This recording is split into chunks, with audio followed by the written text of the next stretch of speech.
L'initiative de ce projet, l'envie de créer un dialogue avec cette architecture qui est celle inaugurée en 1937 d'Auguste Perret, du Palais d'Iéna, qui accueille le Conseil économique, social et environnemental. C'est l'envie, chez moi, de créer un dialogue avec l'architecture qui soit pour le coup extrêmement nourri, complexe, articulé.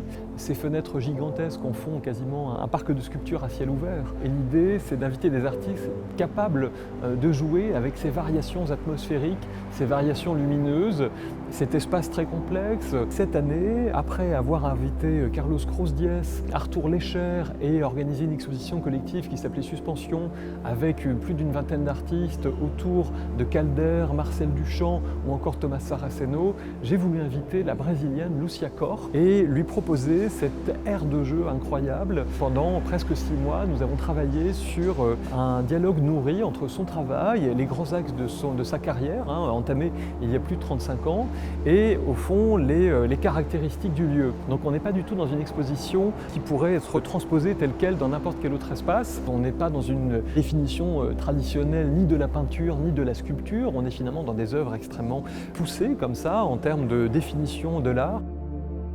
Le travail de Lúcia Cor prend sa source dans un travail qui est photographique, qui a donc par principe une fascination finalement du réel, de l'existant, de ce qui est déjà là. Il faut absolument comprendre tout ce que l'on voit dans cette exposition comme un outil de lecture finalement de l'architecture, voir l'œuvre non plus comme un objet sur lequel le regard s'arrête, mais au contraire comme un système finalement qui permet de voir autrement, qui permet de filtrer, de modifier, pour reprendre le terme de l'artiste, de dégrader son environnement. Son premier sujet en tant que photographe, c'est le filtre.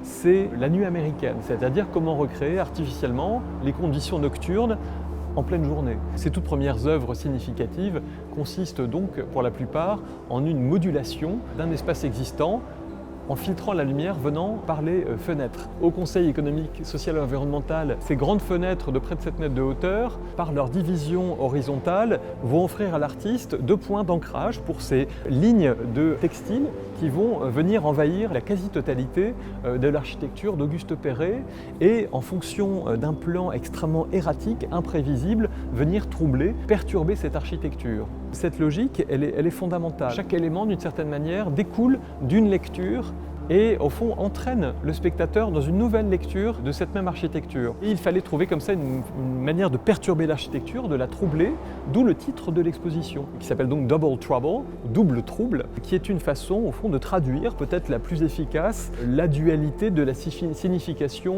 initiale d'une notion pensée par Goethe il y a près de 200 ans, qui est le trube. À la fois, elle qualifie un corps liquide dans lequel des myriades de particules en suspension s'agitent, et en même temps le creuset dans lequel de nouvelles couleurs vont naître. D'une part, vous avez donc ces voiles, près de 1500 mètres carrés de voiles colorées, teintées dans la masse, qui vont aller se déployer dans l'espace. Par ce jeu de raccords, l'architecture n'est plus à même de contenir la sculpture.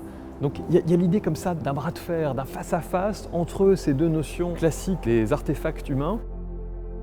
La couleur répond à un programme extrêmement précis dans son évolution. Elle ne s'arrête jamais sur une valeur donnée, une couleur parfaitement identifiable, un aplat, comme on dit en peinture, dans la mesure où l'artiste voulait justement éviter l'effet drapeau.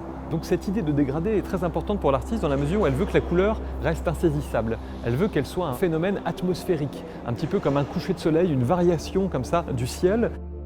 Cette installation ne consiste pas à une succession de points de vue privilégiés, mais plutôt dans un flux continu, une dynamique comme ça, d'un passage à travers les rideaux du corps, mais aussi à une sorte de circulation purement optique à travers ces différentes épaisseurs, ce feuilletage comme ça de l'espace, filtre après filtre, et qui vont densifier ou aérer selon leur endroit, leur position par rapport à une fenêtre ou un fond plus ou moins sombre ou éclairé, vont densifier la couleur, qui ne répond plus à une seule définition précise, mais plutôt une sorte de flux continu. Ça, c'est tout à fait essentiel. Où la couleur semble finalement s'être décrochée de son support pictural et désormais, elle semble flotter dans l'air comme si les pigments s'étaient atomisés. Les courants d'air vont aller faire osciller les voiles constamment, les faire vivre, mais aussi finalement aller agiter ces particules en suspension comme chez Goethe.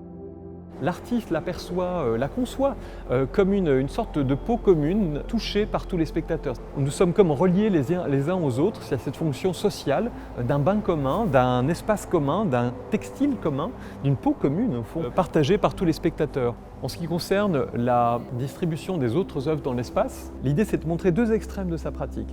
À la fois les installations immersives dans lesquelles nous nous trouvons et de l'autre côté la photographie qu'elle continue à pratiquer en tant qu'installation, dans la mesure où son attention se porte sur des objets dérisoires qui sont en fait l'intérieur de contenants alimentaires. En les photographiant d'une manière particulière, en jouant sur le point de vue, la perspective, le flou, elle va réussir à leur donner l'impression d'être des architectures. Et très vite, par le biais de l'analyse des détails, en quelques secondes, nous révéler la facticité de cette architecture et l'origine du sujet photographique, c'est-à-dire une cagette à légumes, un emballage de pâtes, dans la mesure où, dès que le caractère factice de l'image nous est révélé, d'une certaine manière, nous sommes repoussés par la photographie.